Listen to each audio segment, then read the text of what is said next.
PS4. We'll get those out of the way first. We did get this handy CVE analysis document from ADRI 22235, which documents the progress on investigating different vulnerabilities in the operating system and kernel for the PS4. Now, most of these are local privilege escalations, but we do have the Celsius bug documented, which is the only one that's confirmed so far. There's also a heap buffer overflow in the multimedia parser that's able to freeze and cause errors in the Share Factory and Media Player apps. I'm not really expecting anything to come from any of these, apart from, of course, the Celsius bug, which hopefully will be useful, but if this document is maintained, this could be a good resource to view the current progress on different vulnerabilities being investigated on the PS4. Also for PS4, the online store installer source code has been released by Lightning Mods. Now, this was a payload that would download and install the Homebrew store directly onto the console. It was very handy with the web browser exploits, as you could set up the jailbreak almost entirely on the console itself by installing the Homebrew store, which could then be used to install other applications without ever having to touch a PC.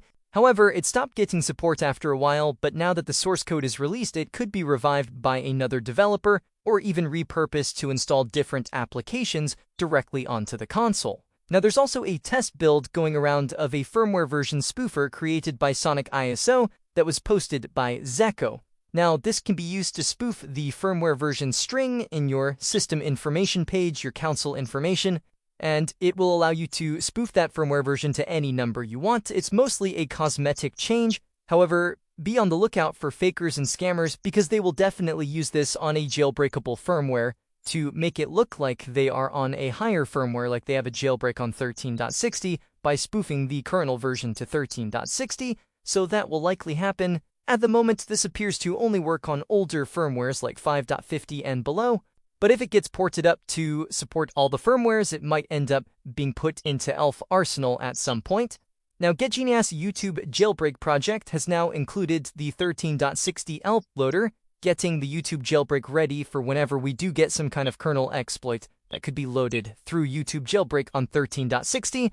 Obviously, we're nowhere near that yet. There's no sign that there's anything coming immediately, but this is just preparing the YouTube jailbreak to make sure it is ready for anything like that in the future. Next up, from alex-free.github.io, we have PS5 disk drive pairings explained. If you have a PS5 with a detachable disk drive, like a Slimmer Pro, then this shows you what can cause your disk drive to lose its drive pairing with the console, which will stop it from working. Now, you can only pair the drive on PSN, so once you lose it, it's gone for good, unless you update to the latest firmware, which loses the jailbreak. So slims that shipped on firmwares 7.0 to 7.61 does not matter if you updated it since then or are on a higher firmware now. If the console shipped on a 7.x firmware out of the box, then resetting the console from settings or safe mode can unpeer the drive, as can reinstalling the operating system. Now, this is the same for any digital edition console or Pro console that you install the disk drive inside.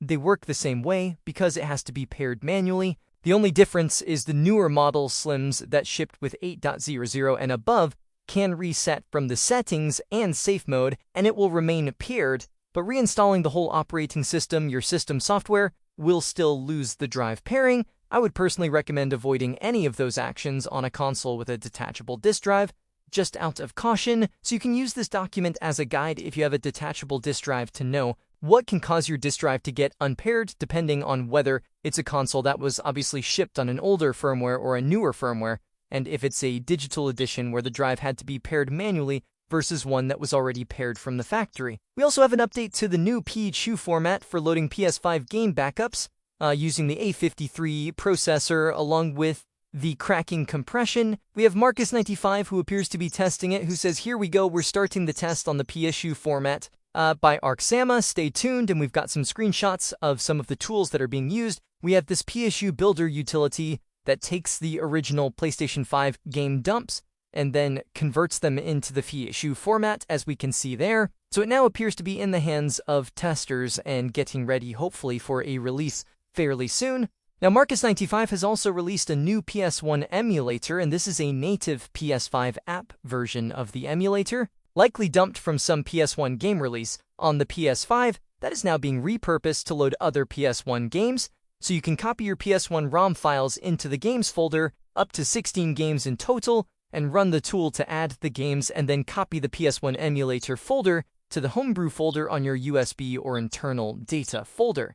Now you need KStuff and ShadowMountPlus running to install and run the emulator, and once loaded you can switch games via the menus, and there's also additional video and graphics options available, like being able to apply different filters to the game. You can also change the aspect ratio, anti-aliasing options, and even resolution scaling. Now the big difference here is that previous PlayStation 1 emulators that you ran on the PS5 were actually using the PS4 versions as a fake package file and using backwards compatibility on the PS5 to run them, whereas this one is actually using a native PlayStation 5 application for running the emulator, which is quite a bit different. We also have a Nintendo 64 emulator that is work in progress. We can see it here from David LRT. So this seems to be using the BF Player front end, which is a media player app that we'll talk about later as well. So it just uses that menu to be able to select your N64 title, and then it loads up here. It is, of course, work in progress, but it seems he's already managed to improve the speed of the emulator to get it to be less laggy than the initial video that was posted, to the point where you can see the games appear to be running pretty well here, which is fantastic. It's nice to see some more emulators being built here for the PS5. We're also seeing a lot of improvements to the PS5 emulators. So Kitey PS5 is being updated. There's a lot more kind of 2D games that are now playable, including some 3D games, particularly ones with more simplistic graphics like Quake, that are able to run pretty smoothly through the emulator so far. So more 3D games are starting to get better support now in Kitey PS5. Sharp EMU also getting improvements like the ability to load Astrobot past the logos now and actually technically get in-game, although again, it's just a black screen. I think you can get the music playing, but that's about it. It doesn't really go much further, but at least it gets past the logo now. And Demon's Souls seems to be getting further into actually starting to render some in-game assets besides just the menus. I think the character creator's getting some assets actually loading in. And then there's also this new Prosperity emulator. Now, there's no release for this yet, but the project has been made available. So it says Prosperity, originally launched as PS4 Delta in 2019, is a PS4 and PlayStation 5 emulator for Linux and Android, with Windows support being planned for a later release. And we can see some screenshots showing some of the games that they've managed to get booted. We also have another update to the CheatRunner. The CheatRunner is now out of the pre-release phase. We now have the first official release, stable release for CheatRunner, which is version 0.17. And this particular version does add at least one feature that I very much like. Obviously, there's a lot of bug fixes and general stability improvements in this version.